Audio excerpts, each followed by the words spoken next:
I'm sick of having someone else tell my story. Badly, I might add. Therefore, I shall be narrating my own tale from now on. Put your hands in the sky so I can see. This is a chance to do something new. Yeah. So go on, get your gear. We've got work to do. You have to say something, because if you're not gonna say it, then who is? We're gonna have to work together. Amen. I mean, this is awesome. This is fun, isn't it? Oh, okay. We like strong women. Yes. If I can help one person, I'm lifting us all up. I'm here. I'm staying. I'm willing to fight for those who cannot fight for themselves. That felt pretty great.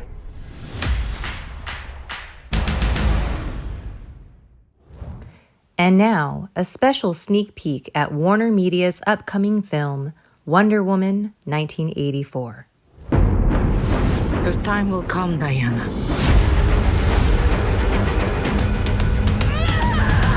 And everything will be different.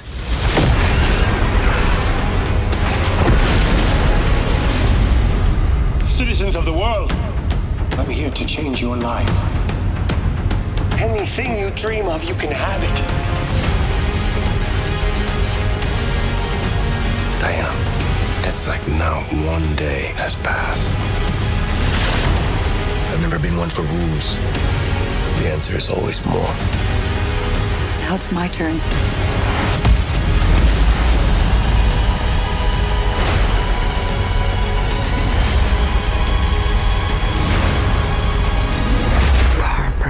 What did you do?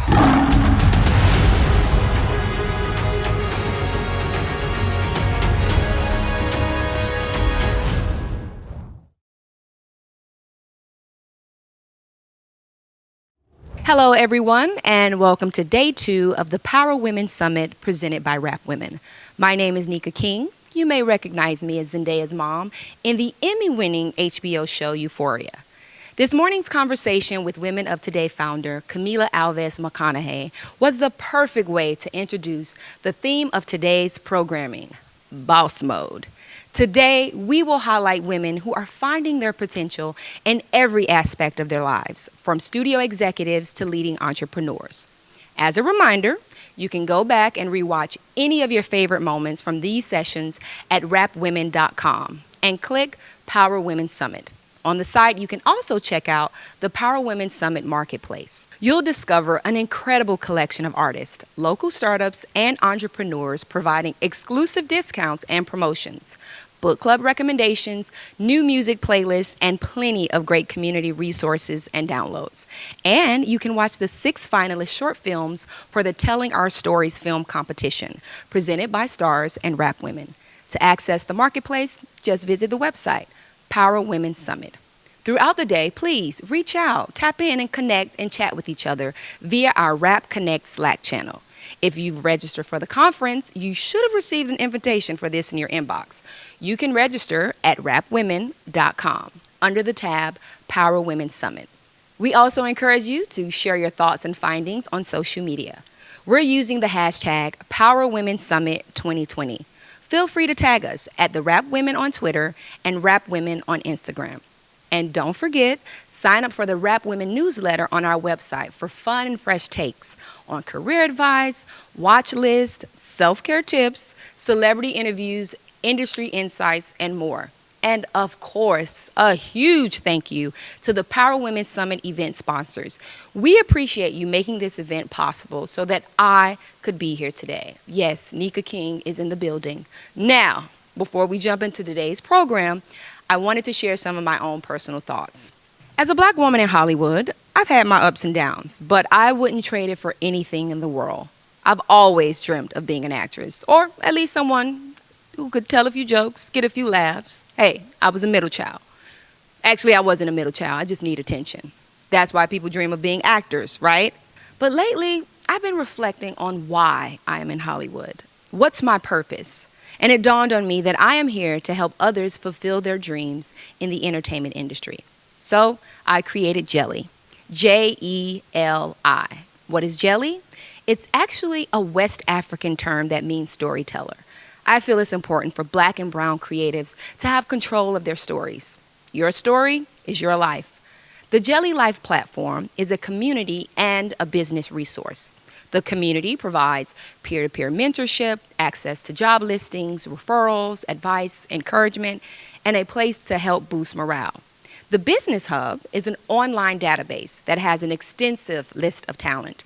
This comprehensive database will provide production companies and networks access to actors and actresses, directors, the people like me who need attention, to behind-the-camera professionals such as producers, gaffers, DPs, you name it. We're launching in 2021, but you can go to the website, www.jelly.life today and sign up. Don't let me dream alone. Sign up. Now, I'm excited to bring back to the stage Sharon Waxman, founder and CEO of TheWrap and Wrap Women.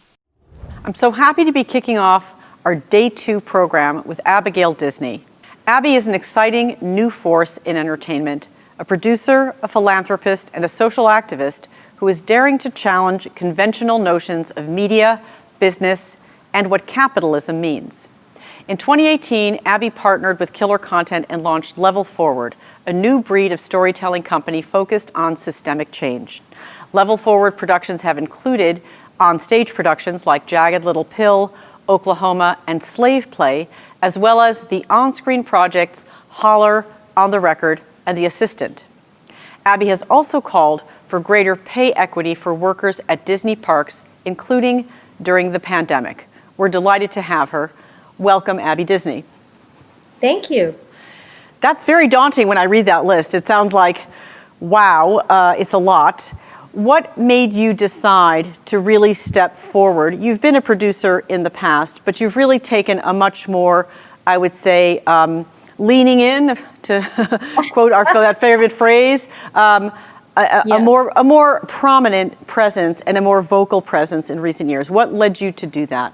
Yeah. Well, a part of it, to be truly honest, is my children all left for college, and so I felt a little freer to throw my name around. It's a powerful tool, and I don't feel like I'd made as much impact as I could make. And honestly, just sort of when I watched everything unfold around first Donald Trump and then Harvey Weinstein, it just felt like basta. We need to stop business as usual. Because business as usual is really, really toxic, not just for women because of all that was going on with Me Too, but in terms of the way workers at the bottom get treated and understood in terms of their place in the system. So you've decided, I love this idea of what Level Forward is, because it's not so easy to define. You call it a sort of a new ecosystem. It's a word that you like to use. Explain it a little bit. Yeah, I think a lot of the time it feels tempting to just sort of you make your social justice move in terms of like this film has a great message or this company does a certain thing.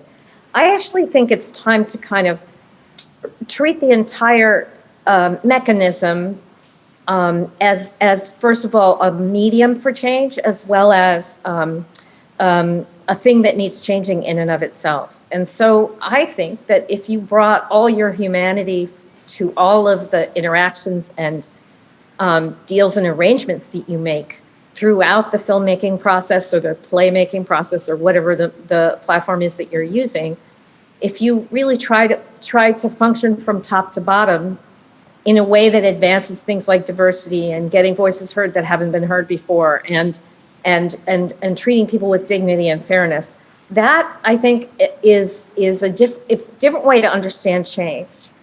And I think this is the only thing actually that will get us really to true change. So how do you decide what it is that you want to do? Is it just whatever, we know, of course, Adrian Becker, who's your partner and helps run the company. And do those decisions get made between the two of you, or do you go out looking for certain kinds of material? Right. So Adrienne is, basically the brains of the joint. She is working. Well, I think you have a PhD, so I'm not going to undercut the brains on you sitting on the couch either. So, okay, let's just point that out. Well, go ahead. But she is bringing us lots of deals. We have a couple other partners in the mix. And so collaboratively, we decide on what to move forward on and how to move forward. We of course have been crossed up by the pandemic, like everybody else has been. And Adrienne has been great at figuring out a way to make us be moving forward instead of just treading water until we can get back to the regular kinds of work. So we're working on different ways of thinking about distribution and so forth. Right. So yeah, from Adrienne and our partners, Angie Wang, Rachel and others are helping us kind of figure out what are the properties we want to go forward with. But that's, in some ways, kind of a fraction of what we're doing. Do you think that there's a difference in a women-founded, women-led company? Do you think that there's some either material or philosophical? I don't think there's necessarily going to be a difference. It depends on the women that come to it. Right. We've said a lot of good things about ourselves in the press, and we're not always perfect at it either. It's actually really hard to live those values all the way through. So we're constantly trying to police ourselves and pull ourselves back. And there are plenty of women who don't come to their work as women, frankly. The way I think of sorry, it what do you mean by that? Yeah. Okay, so if you imagine the whole fight about healthcare during the Obama administration, if every woman in the Congress at that time had come not as a person trying to inhabit the system as it currently exists, but rather bringing to it everything she knows from outside of the system, like what it's like to raise children and what it's like when your mother is sick and things like that. If women showed up and brought everything that they know as women, things would function differently. And so there are a lot of women in media and other places that rise to very high places. But very often they get there, not always, but very often they get there because they've, decided to just function inside of a dysfunctional system. So you don't have a guarantee that women will always be better or different. But I think that when women bring all of themselves to their work, things change. I do want to thank you, and I totally agree with that. And I've had to learn more about doing that myself over the years, because I think we always focus on, how to be successful and how to play the game a certain way. I want to touch on, because our time is tight, on this question of capitalism. That's like the big C word. Yeah. That's worse than other C words I might come up with. Like capitalism is a word I haven't heard about since like college. We don't even talk about it. Why are you ready to raise that issue, and how and why? We've been as a society, we've been living through a moment of abundant fundamentalisms. We know that there's fundamentalist Islamism that has triggered a series of terrorist things around the world, but that the fundamentalists don't really represent the faith and they don't really represent the people. I believe we've been functioning under a fundamentalist version of capitalism. And that was sort of triggered in the 1970s when there was a rush to come back to the old shareholder primacy, only profits count model of running a business. That was the way businesses were run before the Depression. A lot changed during the Depression, and there were conservatives who wanted to bring us back to that way of understanding business. I mean, they will often call it pro-business or business-friendly practices. But what it really is a way of understanding your workers, the structure of your business and your responsibilities differently than they were understood 30, 40, 50 years ago. You are part of a legacy of one of the all-time great families in entertainment, and now one of the great companies in entertainment, the Walt Disney Company. Roy Disney was your father, and I was privileged to know him, and that is a great weight to carry, a great responsibility, and a great, I suppose you'd call it privilege, right? We talk about privilege. Yeah. But you've also spoken out against the Walt Disney Company, particularly when you went to the park and didn't like what you saw. Now we're in a pandemic. The parks have been largely closed down. California totally shut down. Do you still feel the same way about the Disney and the challenge now that it's facing challenges in that big part of its business? Because go ahead. Well, basically, overall, I'm sorry, this is my puppy. We're talking about at least super serious, but the puppy needs some TLC. I'm sorry about that. No, keep him. I know, she's very sweet. She's super sweet. We all need puppies right now. You know, what I've been trying to say all this time is not actually all that complicated. And that is that what if we conducted our businesses as though all human beings had equal dignity in them? And it actually, if we brought that to our boardrooms and to our business plans and to our C-suites, I think a lot of things would inherently change. So Disney was, before the pandemic, historically profitable, amazingly profitable, extraordinary. And Bob Iger had been an extraordinary manager. He managed the company brilliantly through kind of a transition into the 21st century. So I have no beef with him on the way he's run the company for profit. But I do know that he ran the company with an eye towards share price and maybe not a lot other than that. He ran the company making tons and tons and tons of share buybacks, paying out a lot in dividends, when there was an opportunity, when they were that profitable, to really think about, like, maybe the money should be flooding more widely out across the employment structure. I mean, the people who clean the gum off those sidewalks every night deserve some of those profits, because they do make those profits happen. If you have a company that's running on the reputation for being spotless, then I think that you need to share your profits with your janitors. So what I was having a problem with, and still do, is that the people who come in every single day and work actually harder than most managers do, deserve to be paid well for the work that they do, especially in an environment of such profitability. And to also say that, in a historically profitable company, what has happened in the last 10 or 15 years has been everybody panics when there's too much cash on their books. And what do? They buy back shares. Disney made $11.5 billion worth of share buybacks over the last several years before the pandemic. And if they had been less motivated by simply pushing profits to shareholders, but rather to stakeholders, their employees wouldn't have had to run to food banks quite as quickly. They might have had savings to support themselves on, and Disney might have had some cash on hand instead of having to borrow immediately for their needs. So it's the grasping after profits has left the structures of our society hollowed out and weakened. And so when the pandemic hit us, we weren't, especially people who were working the hardest for the least money, we were not in a position to handle the emergency well.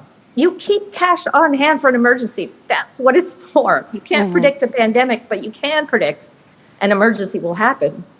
And so I think that there was a lot of unwiseness and short-term thinking, and an inability to look upon the people who work hourly shift workers as equally human.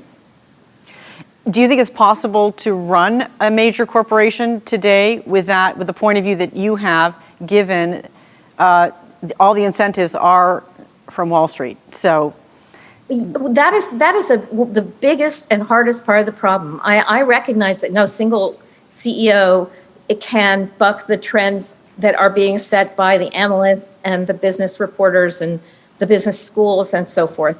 But then, so what you do is you start working to change it. There is a way to run a company for profits and for fairness, and it's called stakeholder capitalism. And some of the smartest people in the business world are trying to think this through. I'm working with Paul Tudor Jones at Just Capital on exactly this. There are some brilliant people talking about stakeholder capitalism, sharing profits more widely, paying people better from the start. It does not have to be the way it is. We have been talking about business as though it is impossible to run it any other way. And that is just simply an untruth. And we need to take our heads out of this small model and small understanding of the way capitalism works and move the presumption of the humanity of your workers to the front and then make your business plan. But if your business plan relies on paying your workers so badly that they can't put food on the table, then you need another business plan, not a bunch of quiet workers. Well, I just want to clarify, that is actually what you experienced, right? You talked to workers who really were going to food banks, even though they had full-time jobs at Disney World, right? I sat in a room of about 30 full-time workers and asked how many of them had to be on food stamps or knew someone who was on food stamps, and every hand in the room went up. Yeah, that's still really hard to process that, but yeah, and not just at any company, at a company that bears the name Disney, a company that talks about family and the sanctity of family. Well, what are we doing to those low-income families? We're tearing them apart. This is not a way to run any kind of company, and these are not the values I was taught by my family. Well, as you say, it's really hard for one company to change a system, but I think it's really fascinating that you're willing to jump in. These are to my mind, very taboo topics, and it's kind of thrilling to hear somebody step into the public sphere and be willing to say that. And you're also, you have an example because you now have this company and you can show by example what is possible and learn, and teach us all and share that. So, really, congratulations on doing that. I hope that you'll come back to the summit every year and tell us how it's going. I will. I look forward to it, Sharon. Thanks, Abby Disney. Thanks for being here. Thank you, Abby and Sharon, for that insightful conversation. Now, a quick look at the new Apple original film, On the Rocks. Oh my gosh, do you look beautiful. When I first started thinking about this story, Felix was the central character in my head, and I've always been reluctant to work with Bill after Lost in Translation because I feel people loved him so much in that, and it's too much expectation. I could never do that again. But I think you can just have more energy and quicker within the lines. But now after all these years, I feel like I love working with him. We'll just go for it and try something, and it'd be something different. Stand up. Put your arms around me. What? Yuck. I have great trust in her. I've been really fortunate to work with people that are really good and fun. So when they call, I just go like, okay, it's Sophia. I feel like now that I've known Bill all these years, he's a friend and like a big brother who, not unlike the character, kind of sweeps in and brings magic and life to the situation. So he's sort of this fairy godfather. Does my foot smell funny? I'm having more fun watching her all the time. I mean, she was just a child when she made this movie, and she just keeps getting better. Just wait a little longer before you exit. Oh, sure. This movie is personal to me in that it reflects where I've been living and details of parenthood and struggling with being creative and trying to find your footing. And in Lost in Translation, it was a young woman in her 20s kind of finding herself, and now this is another phase. And hopefully by the end, the characters have gotten something from each other. We all just want to be loved. You've got beauty and character, which is the most important thing a person can have. We are really excited to bring you this next panel, a gathering of chief diversity officers from some of the biggest companies in media and entertainment. We'll get to learn what strategies they are using to create a more inclusive and equitable business culture. They will talk with one of Hollywood's leading entertainment lawyer and co-founder of the Hollywood Commission on Eliminating Sexual Harassment and Advancing Equality, Nina Shaw. Welcome. Well, I'm very excited to be here with all of you today on this beautiful morning. I'm excited to be here with this amazing group of top executives who are helping us in these very changing times to redefine corporate culture. So I'd like to introduce the panel, starting with Delana Brand. Vice President, People Experience, and Head of Inclusion and Diversity at Twitter. Welcome. Christy Hallberger, Executive Vice President, Chief Enterprise Inclusion Officer, and Head of Marketing and Communications at Warner Media. Hi. And we have Christine Simmons, Chief Operating Officer for the Academy of Motion Pictures Arts and Sciences, where she also oversees the Office of Representation, Inclusion, and Equity. Hello, hello. And last but not least, Delilah Wilson Scott, Executive Vice President and Chief Diversity Officer of Comcast Corporation and President of the Comcast NBC Universal Foundation. Welcome, all of you. Thank you. Okay. Well, I'm going to jump right into it. We don't have a lot of time, and I know you have a lot to say, so I want to make sure that our audience gets the benefit of it all. So I want to start by giving each of you an opportunity in 2 minutes or less to relate a defining moment, be it an event, a program, a moment that best exemplifies diversity and inclusion at your companies. Let's start with Christine. Oh, love to kick this one off. So obviously, there was a very well publicized one back in about 15, 16, where, we really had to take a hard look at diversity at the Academy. I wasn't with the organization at the time, but more recently, I think that as we met our goals around A 2020, and that was specifically to double the number of women and double the number of those from ethnic and racial underserved communities or underrepresented communities, we met those goals and did so proudly. But we knew that we had to re-up, and we knew that we had to look more closely. And then this summer happened, and the murder of George Floyd happened. And it definitely impacted us and affected the way that we realized what we wanted to do and the scope we wanted to do it and the speed at which we wanted to do it. And so that absolutely affected us, and we took it to heart. And it was important for us to not be performative.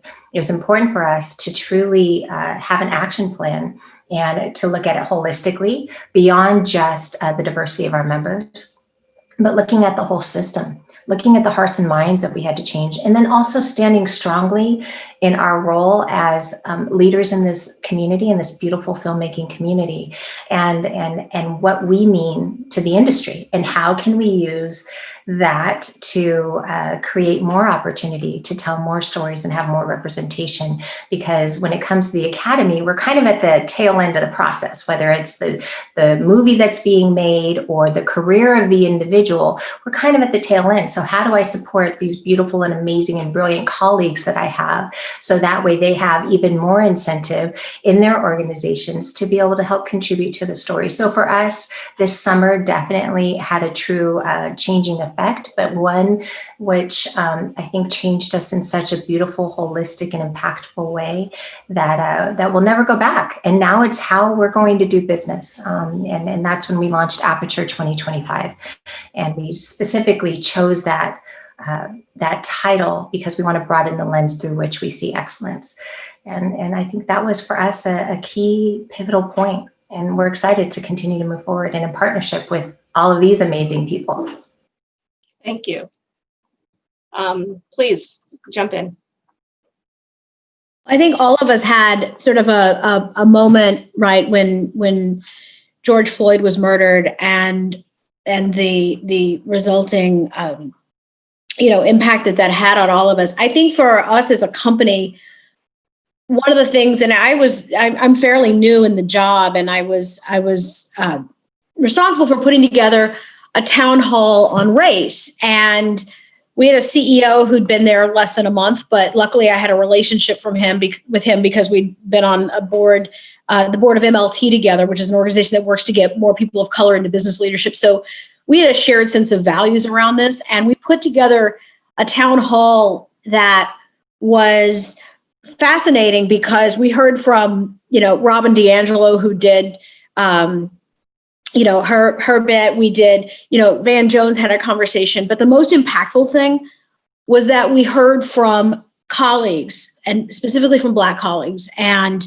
about their own personal experiences, and everything ranging from, our Black CFO being pulled over in his own neighborhood multiple times to the experience that a mother has with trying to buy, floral masks for her husband and teenage sons because she doesn't want them to look so threatening, in a pandemic. And I think it was the most widely attended company town hall we'd ever had, more than 10,000 people watching it live. But the more interesting thing was that afterwards, everyone was like, okay, what do we do? Right? What do we do? And, we held a number of listening sessions with a fantastic woman who's a specialist in racial trauma and racial healing, because I was like, we're going to sit with this pain.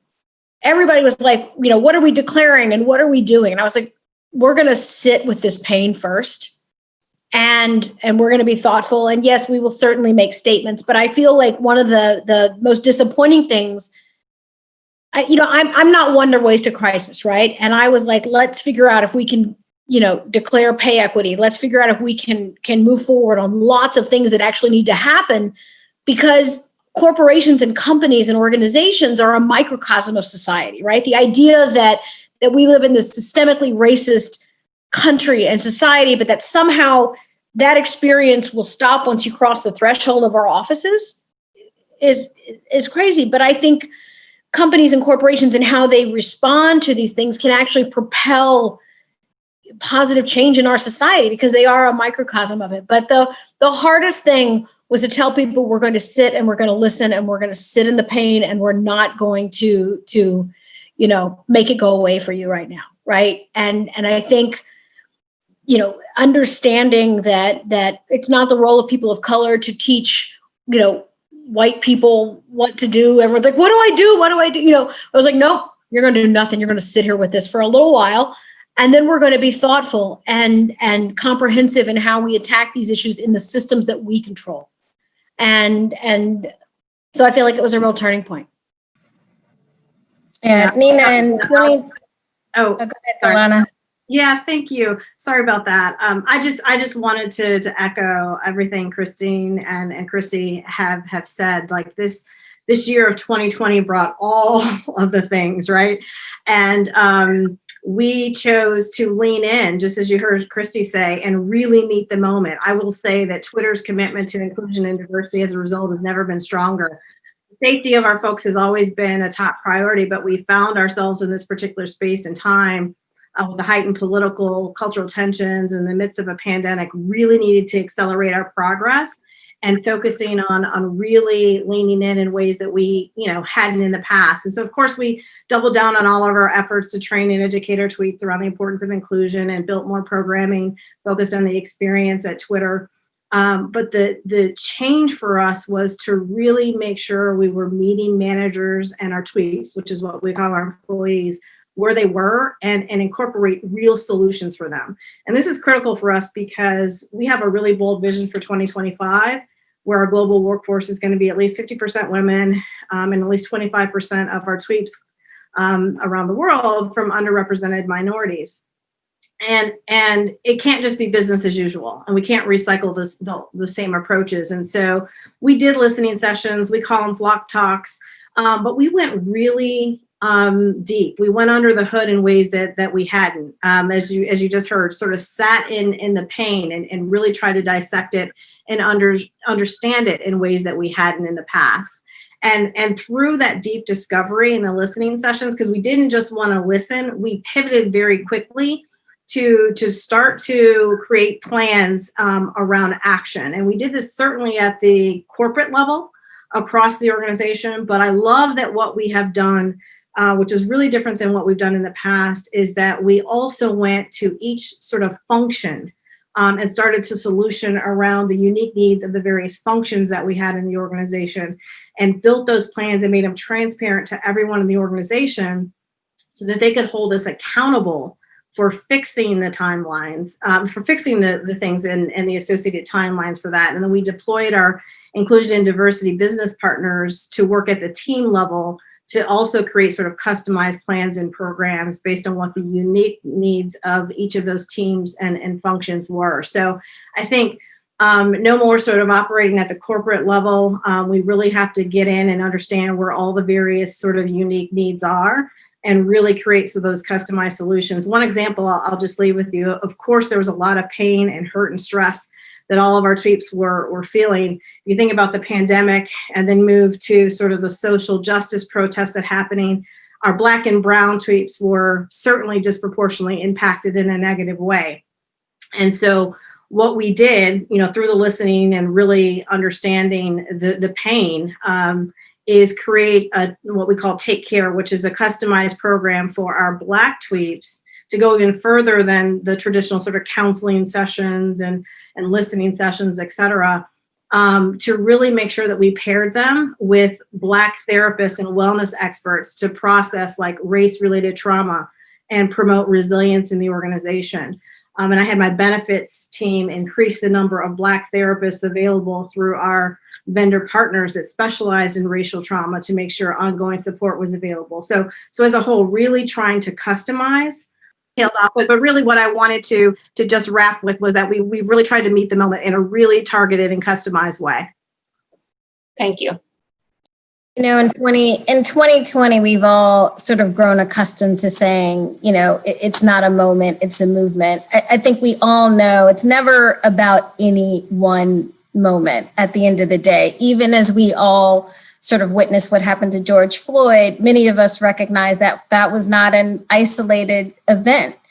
So what was different, this year? I think it was interesting to see after that moment around the company, several of us have mentioned the listening sessions. I think what was different at this point, it wasn't sort of anybody waiting for management to host these town halls or listening sessions. Our employees, yes, our employee resource groups, but people were coming into the office just shook by what had happened. And yes, this is a systemic issue. It's not going to be resolved overnight, but people were willing to have a different conversation about race in the workplace than we had ever had before. And that opened up further conversations and people hearing stories about one another that they had never, ever brought into the workplace. And I think that creates a different sort of empathy for one another.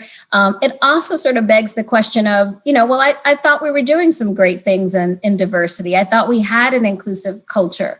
But people started to question what we had been doing and really think differently about, okay, if we're going to learn from this moment, what do we need to do differently? So there was no longer, an incident would happen and people would be like, okay, that's isolated. We can get over that as a company. This was really challenging the status quo from all levels of the company. And I think that, that moment turned into all of our employees sort of raising their hands and recognizing that there's a lot we need to think differently about. And I think, that's a great place to be. This is a conversation that all of us here have had before, but it's also imperative that all of us make sure that it stays at the forefront. And I think many more people are willing to do that today than ever before.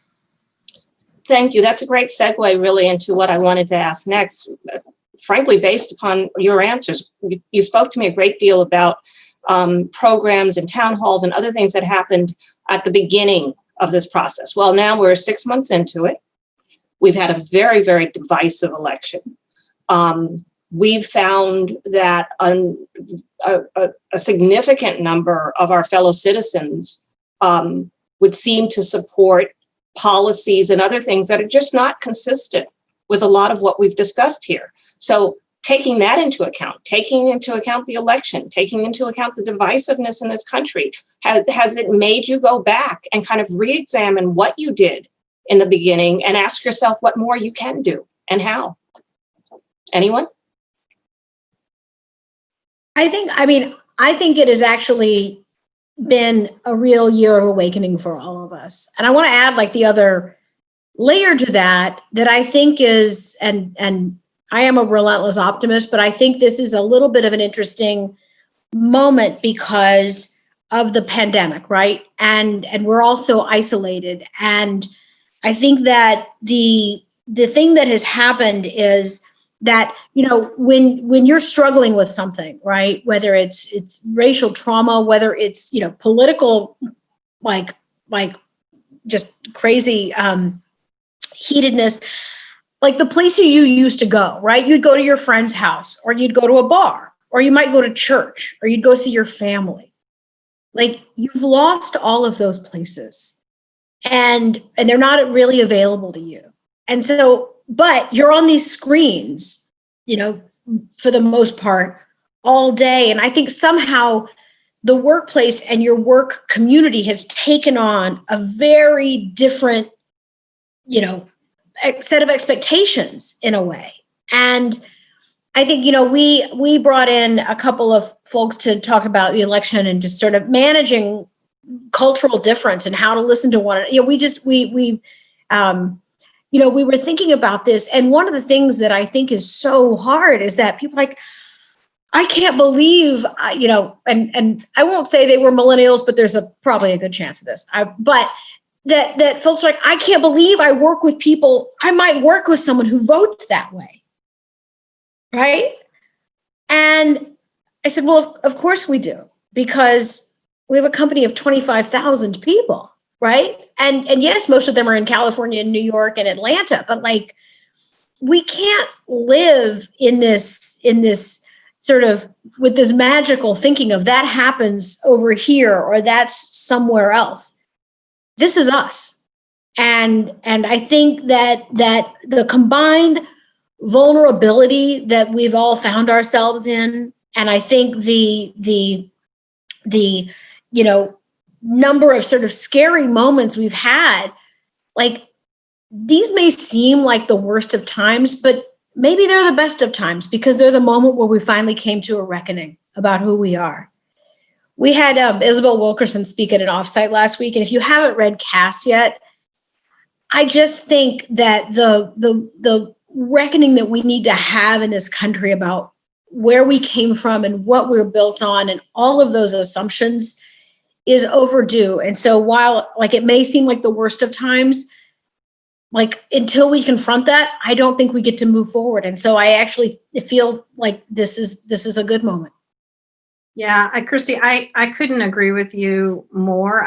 For me, I think your point around the fact that we're in the midst of a pandemic needs to be underscored, because for us, I think it created this captive audience.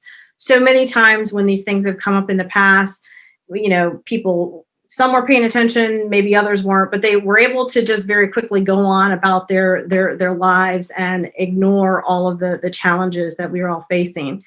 And for us to be keenly focused, because we're all locked in, sheltering in place, on every single thing that was happening and seeing some of these visual images over and over again, I think created the reckoning that you referenced. And so for us, it didn't make us rethink what we were doing. It felt like we needed to accelerate our progress. It felt like we needed to double down on the work, and it became ever more important and continues to be. So we're vigilant in making sure that it's not just a moment, that there's momentum behind this, that there's a movement that's happening in the organization.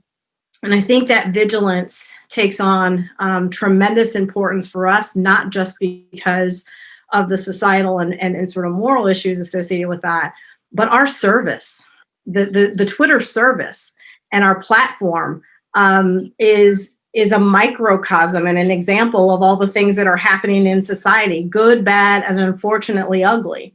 And so we've got a solution for this, not just internal in the organization, but also on our platform, to making sure that, all of the diverse voices that show up every single day on Twitter can engage in respectful conversation. I mean, that's the beauty of inclusion and diversity in the first place. And we recognize that we have more to do there. But I do think it's been, when you talk about the election and all the other things that happen, I do think it's been very telling about just how strongly held some of these beliefs are. And while progress is being made, we've also got to be patient, because these are challenges that we're trying to solve in corporations that we haven't solved in society yet, right? We've got so many years of oppression and inequality, and it's not going to happen overnight. We're trying to change hearts, minds, and behaviors. There's no training, no plan or program that's going to do that in isolation. So I just think it's a profound time, and I am so engaged and encouraged by so many of us, like really, really leaning in and trying to maximize this opportunity for change. I would love to jump in there, and I love all the optimism on this call, and how we are really looking forward. I think that, you know, we have two tasks at hand now. How do we look at institutionalized oppression and all of the systemic racism and inequities that have been put forward all of these years, both in society and I always talk about the rare challenge it is to be in organizations that are like ours, where we choose to change from the inside out. And that's a different task, right? And activism comes in all forms, right? It could be those on the front line marching. It could be, you know, those of us that have been doing this work in trying to do it from the inside out to change those. And then some people just create their own, and there's space for all of it, and there's a need for all of it, right? So, but for those of us in these spaces that are trying to change it from the inside out, so we have to account for and change and fix all of the institutionalized inequities that have been there, right? So that's one. But now how do we, to the optimism part, institutionalize the good? And how do we make it part of what we do? So that way, you know, ultimately we work ourselves out of the job of improving diversity, representation, inclusion. I'm sure everybody in this space always wanted to work yourself out of a job in that. And so that it's just ingrained in what you do. And, you know, it was kind of how we decided to structure it with ours. So that way, it is just literally just as important as it is to put on that show. It's just as important that there's representation, right? And it's very clear, right? And it's just like in any other business. If you aren't relevant, and whatever relevance means, and in our world, it means representation, then it's a business imperative to do it. Not only do we have an added responsibility because of our platforms, because of the images that we put forward, and of the artists that we help tell their stories, or the messages that we help promote, you know, on a social basis, and the content we're all creating. But we also know that the power that lies therein creates other institutionalized systems. And let's make sure that those systemic systems are the ones that are institutionalizing the good. And not, we'll use our powers for good and not evil, as they said in one of the movies. I think that, you know, in our industry, it can be easy to convince ourselves that everybody's progressive, that everybody is a diversity, equity, and inclusion champion. And we know that that's simply not the case. And I think when you have an election as divisive as the one we just had, it brings that to light. So when we're thinking about what does the diversity, equity, and inclusion strategy look like, who are we speaking to? We just have to be clear about, you know, our mission and focus, and make sure we're thoughtful about education, and that the programs we put together, speakers we bring in, you know, not everybody wants to hear from Dr. Kendi on anti-racism, but anti-racism is an incredible topic for everybody to understand. So how do you bring different people to the table to discuss something like that, so you can understand both sides of that table? So I don't know that it forced us to challenge or question anything that we did from you know, the moment we made our broader commitment. But I do think it just reminds us that we are speaking to many different audiences when we're working for a large corporation, and we're not doing our jobs well if we're only singing the exact same tune. Right, and one of the things that I wanted to just focus on for just a second is that, you know, we have a pandemic that has absolutely set women in the workforce back. Some people estimate by as much as 10 years in terms of progress. And as recent hires, a lot of those, in addition to being women, they are people of color. Do you want to talk at all for just a moment about how you've addressed that as part of maintaining the momentum in terms of your DI goals? And I think where a lot of companies went to first, you know, upon sort of hearing about George Floyd and thinking about what to do in this moment, is thinking about philanthropic giving externally, you know, supporting a lot of racial and social justice organizations. And I think that should totally be done. But we know that we must think beyond philanthropy, and it does start with what's happening within our own walls, and really being thoughtful about intersectionality. We know there are many programs that support women that don't support all women, and women of color have unique issues that need to be addressed. And intersectionality sometimes gets lost in the diversity, equity, and inclusion conversation. I think we have to make sure we're focused on different audiences. While you might share some commonalities with different groups, there are some unique aspects when we think about intersectionality. I also think it means you sort of have to think differently about the resources you have as a company. Soon after, it was early June, soon after the George Floyd murder, our CEO made a commitment, $100 million commitment to support social justice and equity, sort of inside and outside of our walls. So we looked at our assets, our talent, our technology, our media reach to say, what could we do differently that was beyond just writing a check? So we knew, obviously, there are many people now having to work and school from home. Given our broadband expertise, our focus on the digital divide, what could we do differently? How could we help support parents in the moment, working parents especially? Many moms who are having to do 3 and 4 jobs often, and sometimes making the difficult choice to leave the workplace in order to take care of whether it's older parents or children, and how can we make that digital access easier, but also the skills required to leverage that. So I do think, companies have to think about intersectionality in this moment differently. We're proud of the representation we have to date, and to your point, many of our new hires, 40% of our new hires are women, 54% of them are people of color, but it's can be easy to attract them for that first hire. It's about, can they be successful once they are in your company? So I think you have to be thoughtful about retention, progression, development, and measure that just as well as you measure the attraction piece, because that's really what determines if a company is on the right track. Are you able to retain top talent, and especially women of color when times get tough, and making it so they can be successful?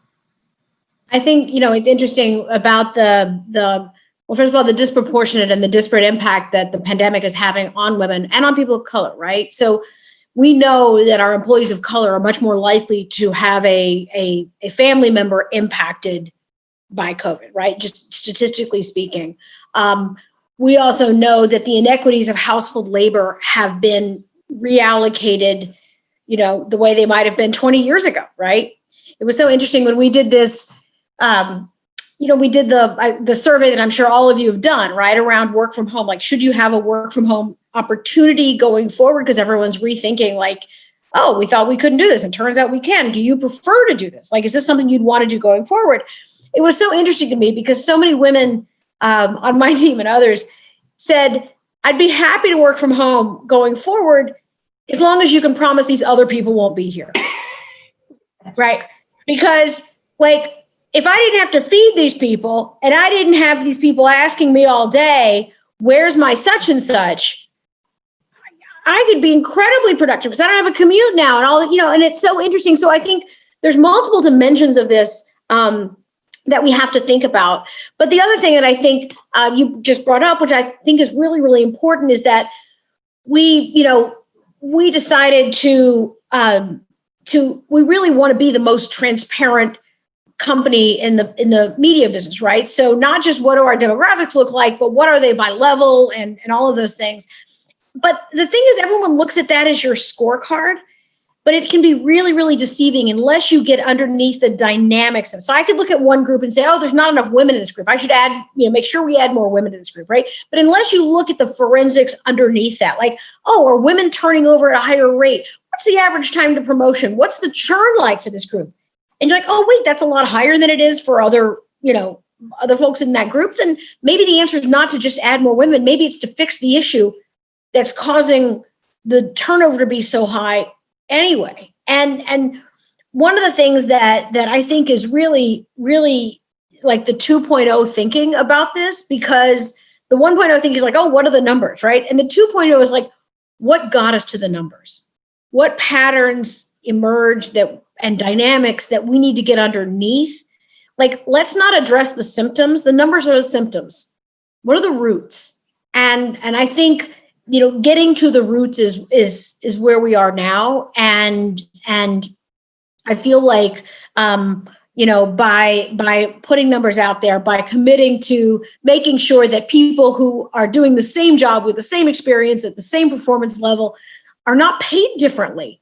I mean, that's really a basic idea, but it's like, it's how do you take steps to do the work that is beyond the social media, meme, and yes, we do all the charitable giving, but it's like, you've got to look inside, because each of our companies is so massive.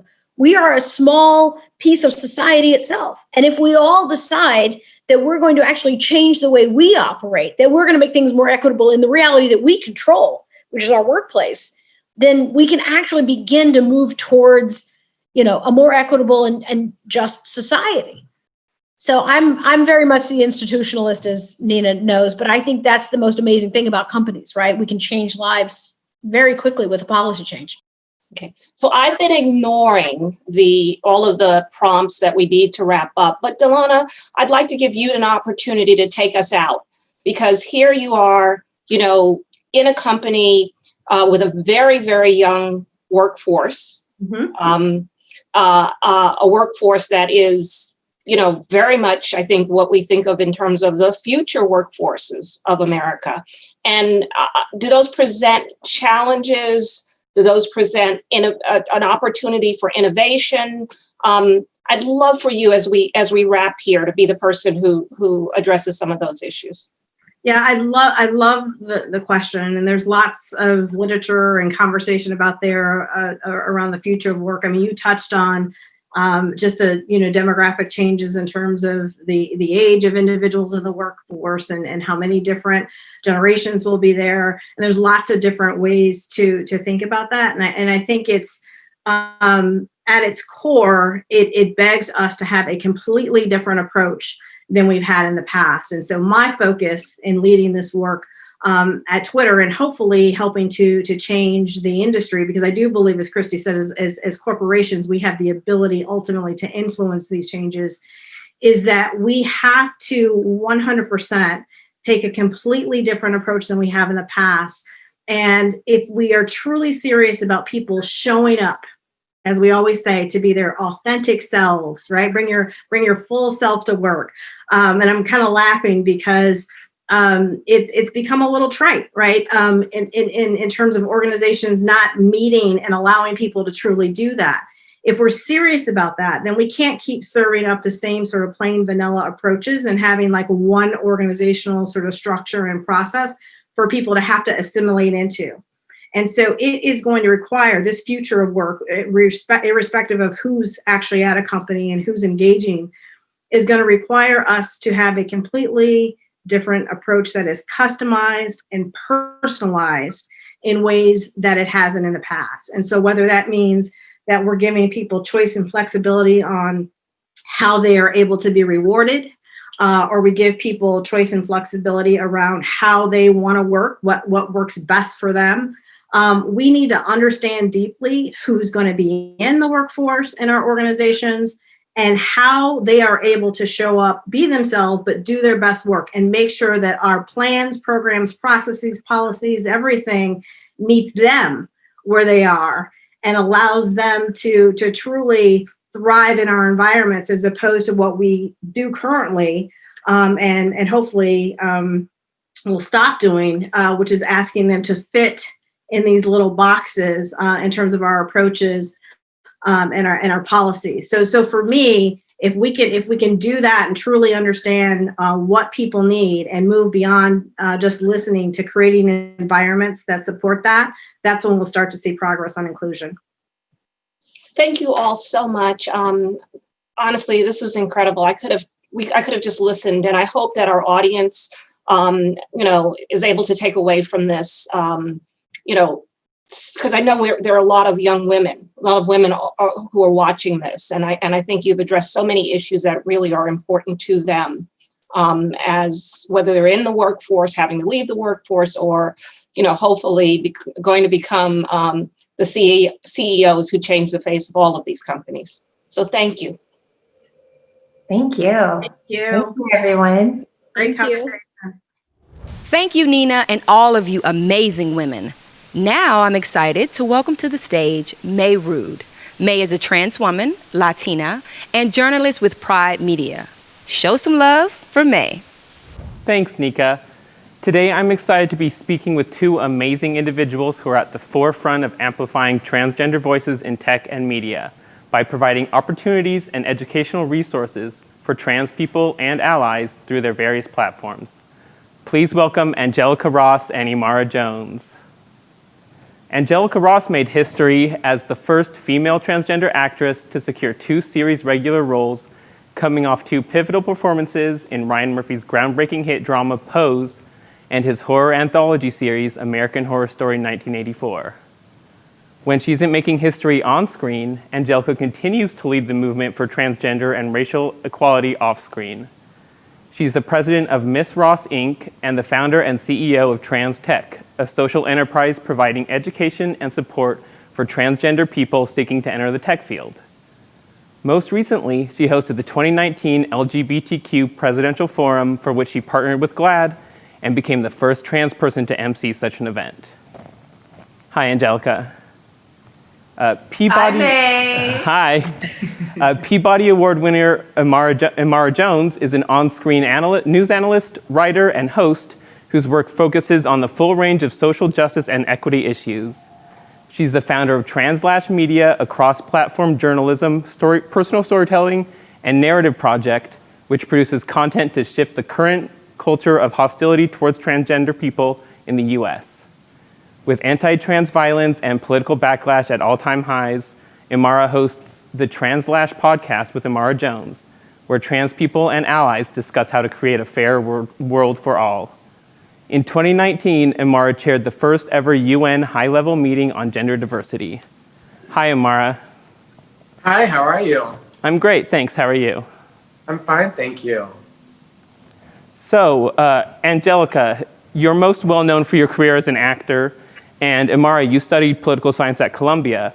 What led you to where you are now? Were there defining moments in your lives that made you start Trans Tech and Translash? Angelica, let's start with you.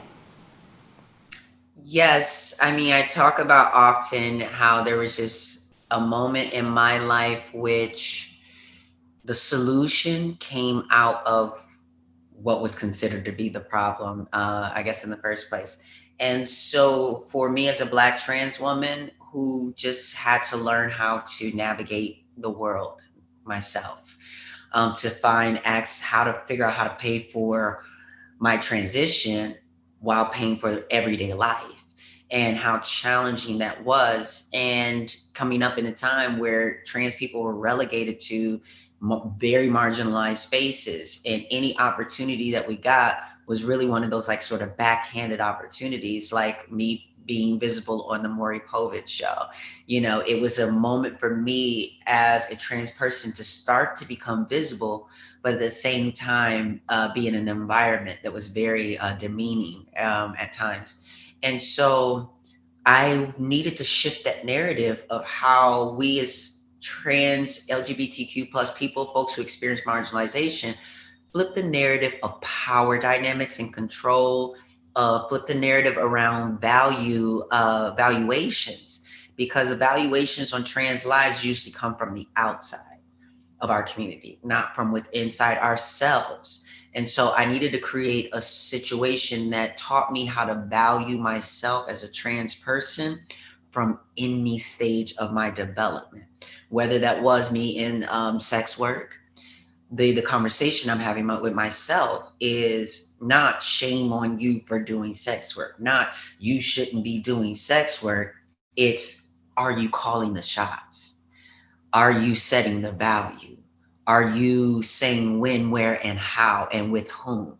So I had to learn with technology, I could make those decisions and learn how to increase my value, and then show my community as a blueprint how to do the same for themselves without being very specific to the situation. You know, it's very, very pliable depending on wherever you are in your transition. Yeah, I think for me, it came out of creating Translash, came out of a necessity to tell our stories, because I come out of the world of journalism, I had gone to so many different outlets and tried to get them in many of the ways that Angelica was just talking about to take us seriously, to take our story seriously as they would any other group, and understanding that us not having stories told about us in a way that humanized, centered us in a way that everyone else would be centered is a driving force for the hostility and the marginalization and the violence that we face. And understanding so much that who controls the story has control. And after not being successful in that, and I mean going to some gold-plated names that everyone recognized, I decided to create Translash for that very reason. And understanding that ultimately, if we wanted to have control of our stories, we had to tell them. I had to tell them, and not rely on other people to do that for us. And so I think for both of us, right, it is where we are is out of the necessity of who we are in this society right now. Excellent. And can you tell us more about why it's important that we promote inclusion in the media and tech industries specifically? Yeah, I can talk about, yes, absolutely. Our industries have a tremendous amount of control over what people think and how they navigate the world. And if trans people aren't a part of that process, then we can't be a part of the things that matter. The ability to be able to shape minds, to be able to shape what people see, what comes across their computer screen, all of the rest of it, is the essential guts of our society right now, to be perfectly honest, because everything flows from the stories that we tell ourselves. Who we tell, who we showcase and underscore is important. That's who we make political policies for. Who we think is important, that's who we market to. Who we think is important, those are the people to whom resources flow. And so if we're going to be a part of what happens in our society, then we have to be a part of shaping these fundamental tools of shaping what America is, and media and technology, which Angelica, of course, can speak about, are essential in that. Yeah, I think I would just add that trans people have had an interesting relationship with technology for the past decade. And, you know, it has shifted from being able to find other people like us, being able to find support and family and even love and relationships, you know, in these chat rooms and different things, you know, from the beginning. And you really, you know, we got to this point even with Janet Mock, when Janet Mock came out and created the hashtag Girls Like Us, all of a sudden, every trans person with a phone had access to a hashtag that could connect them to community.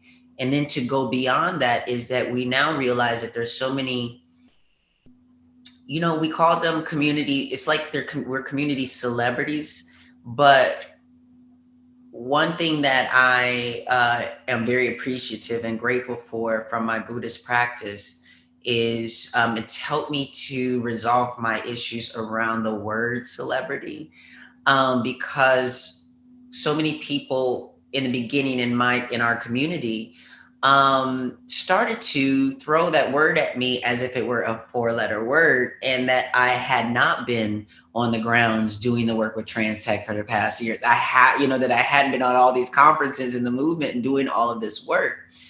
And what I realized was that media has this role in things, and that if I use it wisely, I can both show people the power of media as well as bring them behind the curtain so that they understand how much goes into making an impactful message or making a message impactful.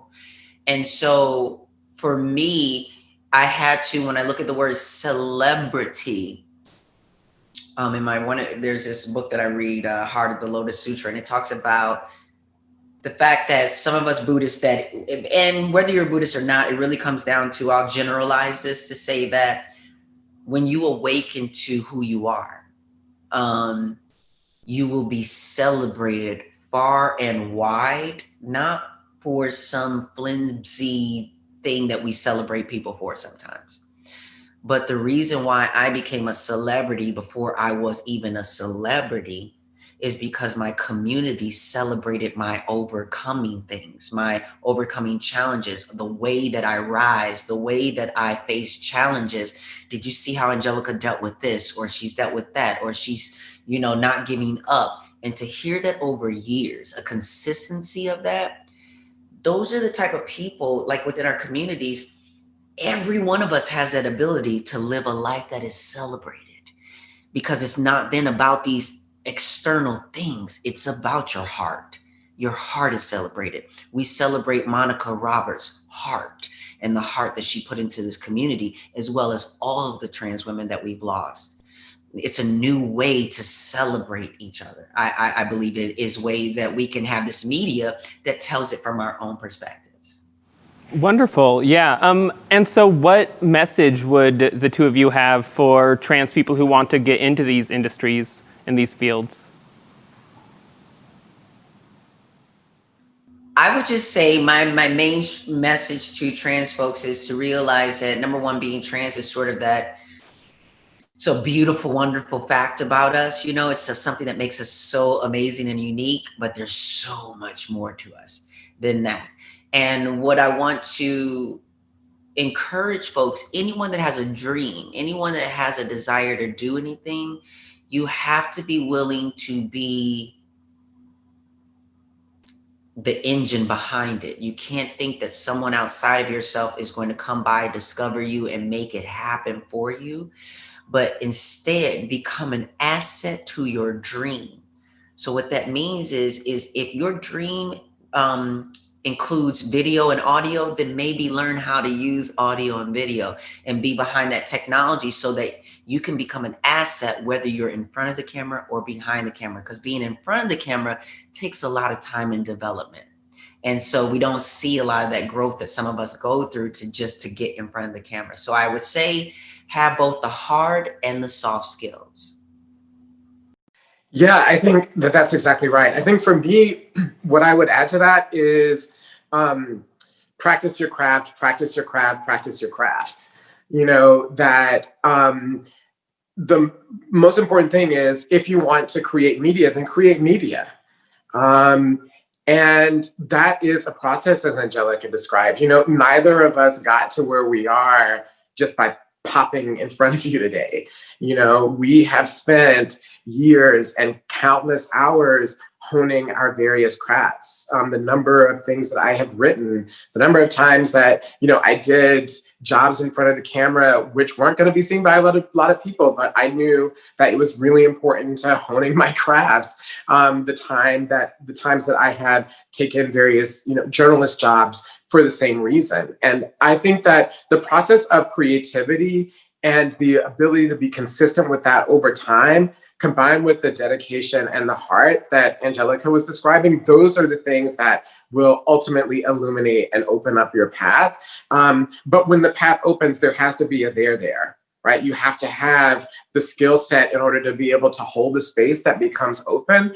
And so really just create media when nobody's going to see it, create media because it's the thing that you want to do, and share it with people and get feedback and learn and grow. I mean, practice your craft, practice your craft, practice your craft. Yeah, thank you so much, both of you, Imara and Angelica. Thank you. This was a great talk. I had a great time. I hope you have a great weekend. Thank you so much. You too. Thank you. Thanks.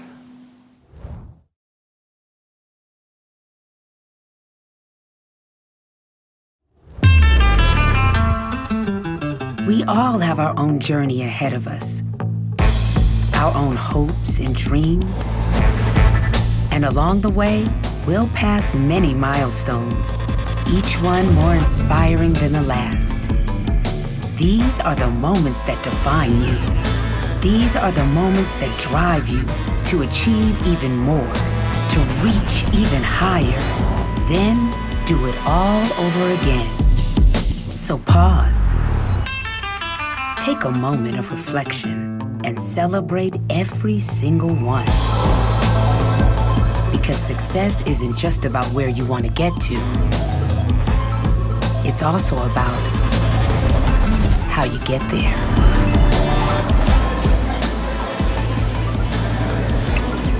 cut on rehearsal.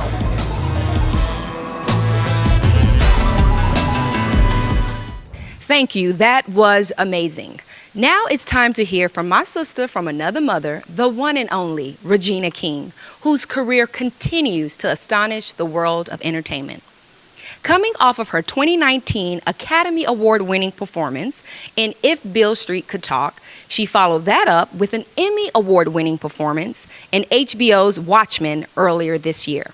Ms. King continues her remarkable run this year with One Night in Miami, her directorial debut, and my hometown.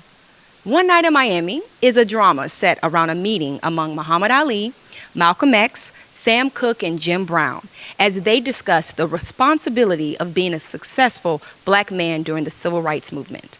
Acquired by Amazon Studios, the film is based on the debut play from Kemp Powers.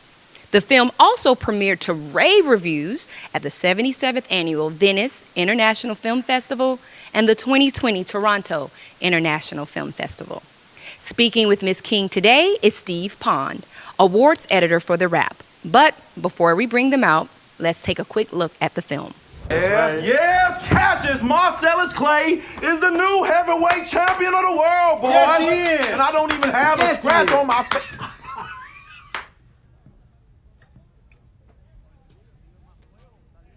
Oh my goodness. Cash. What's on, Cash? What? Cash, what? Why am I so pretty? Ah. And I'm only 22 years old. There is no way I'm supposed to be this great.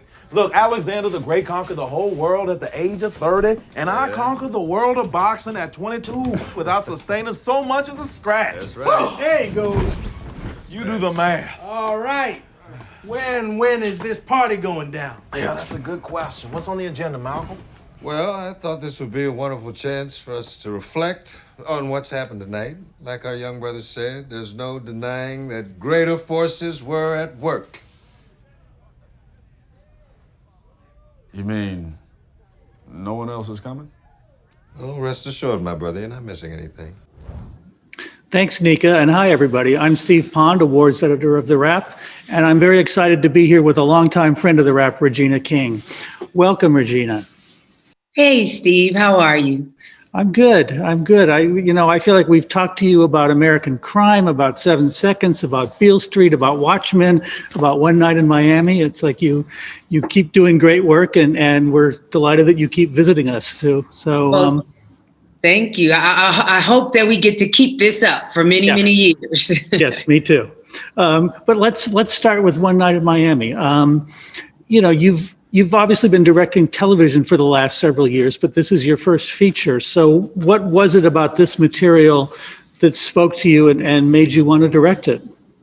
Well, there were so many things about it that really spoke to me. There were things that spoke to me about it to me just as a Black woman and rarely getting the opportunity to see Black men able to have a very private conversation publicly, because the idea is that it's a film and for everyone to see, and to show men so layered and the way that I know so many of the men in my life. And so that was one of the things that attracted me to it. And just the dialogue, Kemp Powers' dialogue is so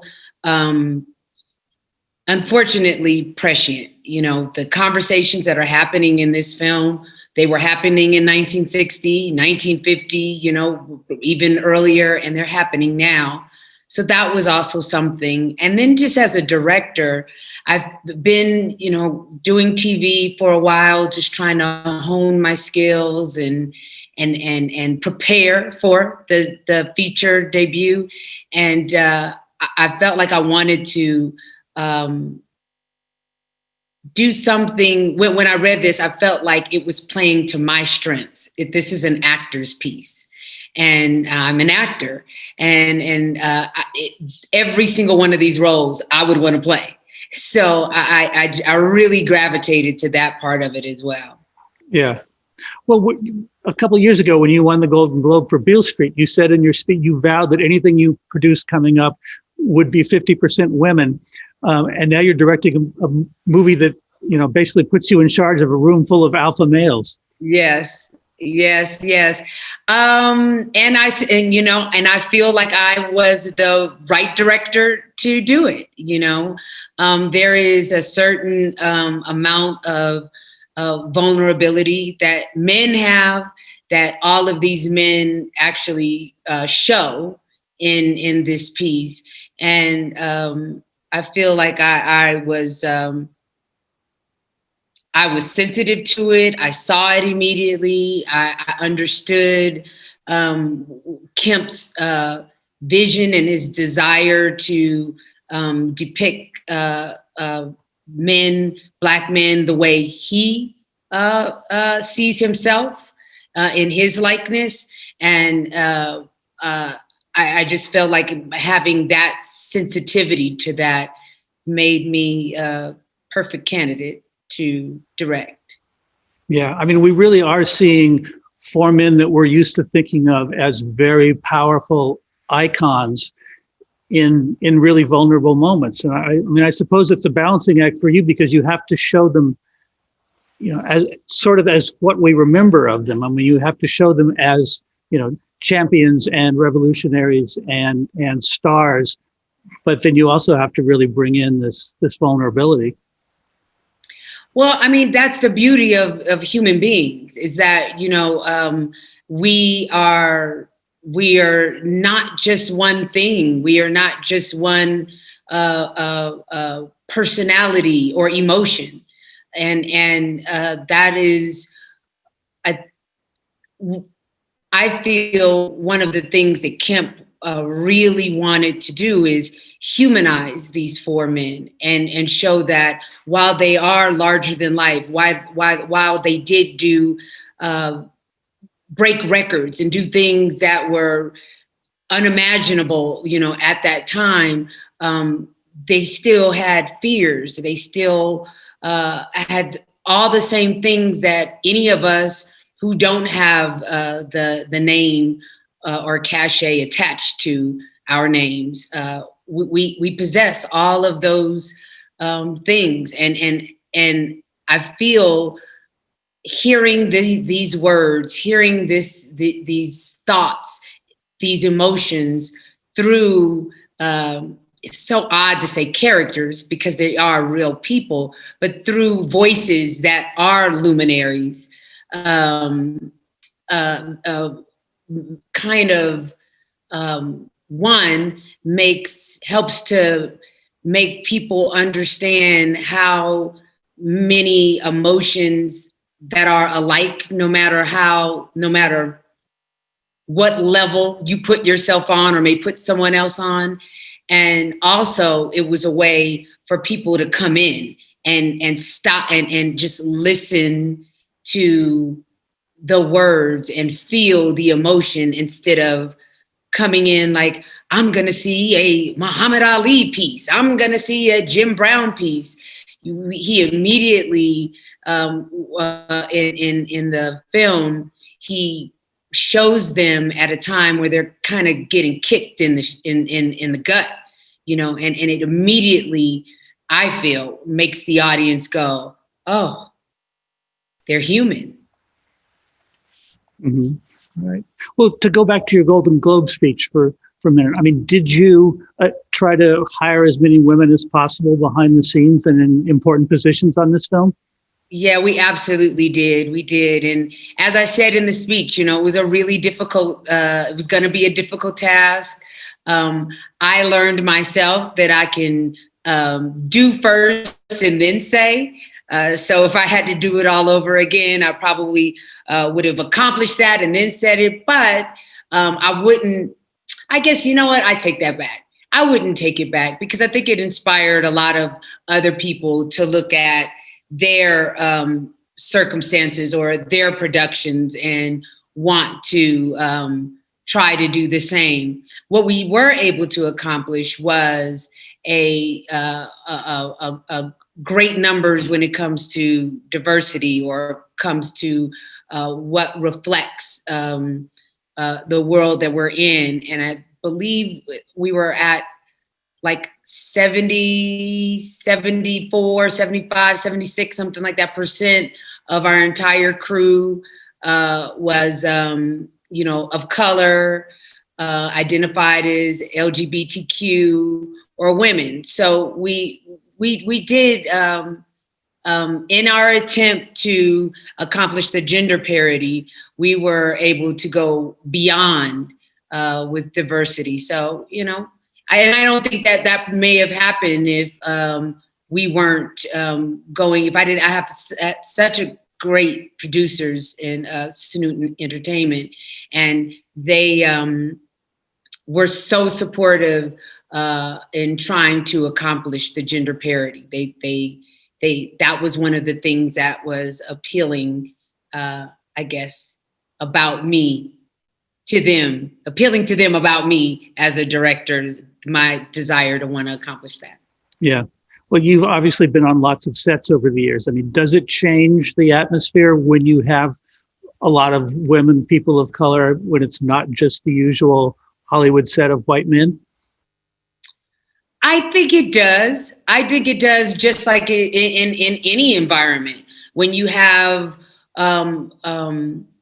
more diversity, I just feel like you, especially when you're talking about those positions that are department heads, you kind of,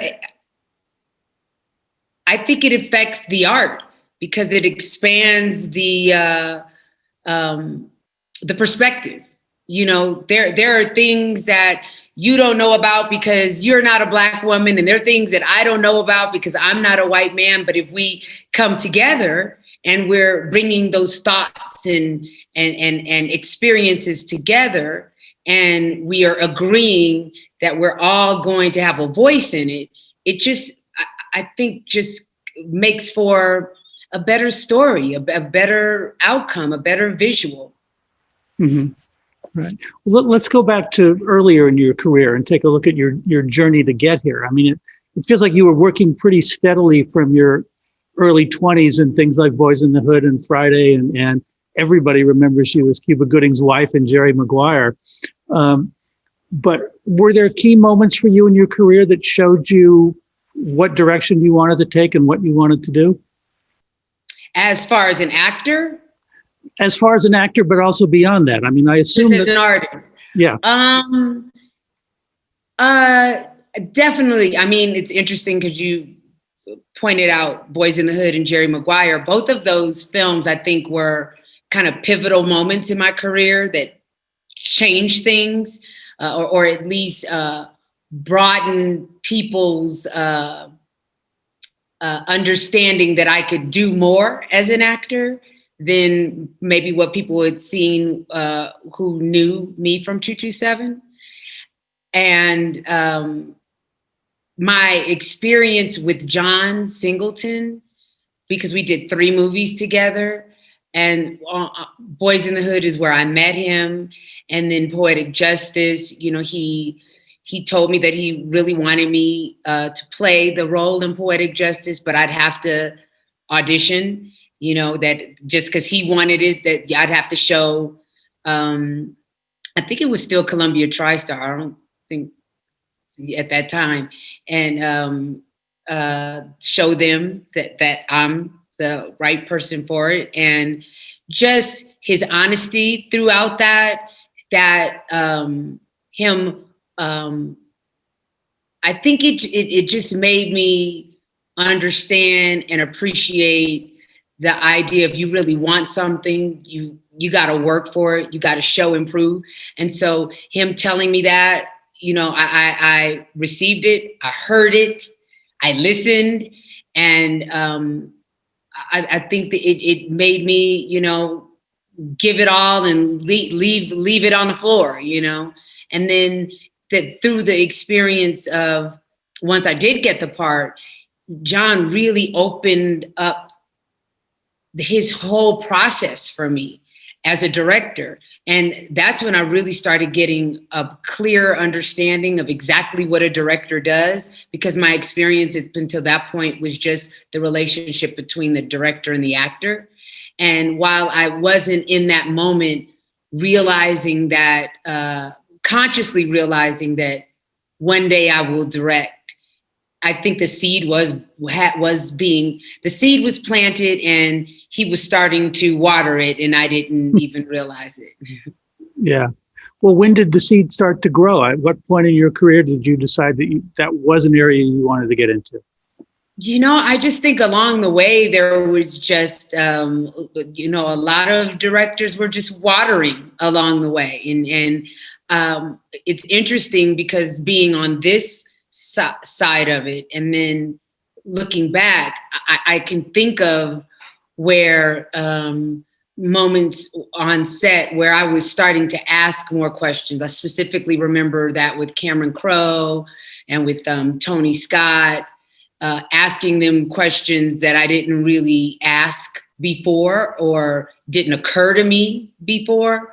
So I just think that whatever energy those directors had created a space that I felt safe enough to ask questions. Same with Taylor Hackford. I remember having a wonderful dinner with him a while after we had finished Ray, and we sat and talked in the Pig and Whistle for like 3 hours, and he just shared so many of his experiences with me. And I think there were just little things that were happening along the way. And then right around, I guess maybe 2000 or early 2000s. And I can't remember around what project it was, but I started to say out loud that I wanted to direct. I started talking about it with my sister. And then I just moved from being scared of sharing that with people to starting to share it with them. And then, people like Paris Barkley, and Christopher Chulak, just push me, just like, you can go. And Chris, I never even considered that I could shadow a director. And Chris was like, you should shadow me. And, this is on Southland. And so on my days off, I would just shadow him while my son was in school. And so it was just starting to say it out loud around that time. Yeah. Well, that was the show where you directed for the first time yourself, right? Yes. What was that experience like for you? Well, it wasn't my first time directing. It was my first time directing a show. Prior to that, I had done a couple music videos. I had done a short for IFC, and I directed a TV film. And I had been shadowing Chris prior to directing the television film. And then I showed Chris the film. He was like one of the very few people that I showed it to. And he was like, I feel you in this film. I hear your voice in this film. And, just sometimes when you have other people's votes of confidence, sometimes that helps to lift your confidence. And so at that point, John Wells and Chris had written a really great letter when I applied for this ABC directors program. And they had written a letter of that she should be in the program. And I think because Chris just saw that I was really committed to it. And so when the opportunity came, when we came back for that season, he was like, all right, I think you're ready. You're up. And I'm like, and so of course it was an episode that I was in kind of heavy, But that was some, it was great for learning that I don't really want to do that, act and direct. Yeah. I mean, do you feel like you faced specific challenges because you were a Black woman trying to exercise agency in Hollywood? I mean, clearly there aren't a lot of Black female directors. Yeah, you know, I'm sure I did. I just really don't feel like I was really worrying about that. You know what I mean? Like that was the mission was to become a director and to be good at it and to actually show that this is not a vanity thing. This is something I really want to do. I want to be involved in the storytelling process on a much deeper level. And so whatever, honestly, Steve, whatever and whenever those moments came up, I just really didn't spend a lot of time in it. So it's not something that I am, that when I'm telling my story of the trajectory of how I got from here to where I am now, it's so not the, it so does not make up. It has so little to do with my drive. It is a fact that I am a Black woman. It is a fact that there are very few Black women that get the opportunity to direct. And there is and then it is a fact that it is unfair that is the case. So going into that, knowing all of those things, I guess for me, the reason why I did not dwell on that or let that be what was in the front of my mind, because what was in the front of my mind is that my success creates more opportunities for other Black female directors. So I think that was more of a thing that was present always in my mind than what someone, if someone is holding me back from doing it. Right. I mean, obviously the last few years have seen an upheaval in Hollywood and in our culture over treatment of women, and an upheaval in the country, you know, over the acknowledgement of systemic racism. You know, those obviously were issues that were addressed in Watchmen, that are addressed in One Night in Miami. I mean, is it important for you that in your career going forward, those are issues you're dealing with? You know, honestly, I feel like yes, but I also feel like as a person that's been a storyteller, part of the storytelling process for the majority of my life, I'm interested in telling stories or being part of stories that are interesting to me. And it just so happens that, you know, even from American Crime on to One Night in Miami, these are the stories that came my way. These are the stories that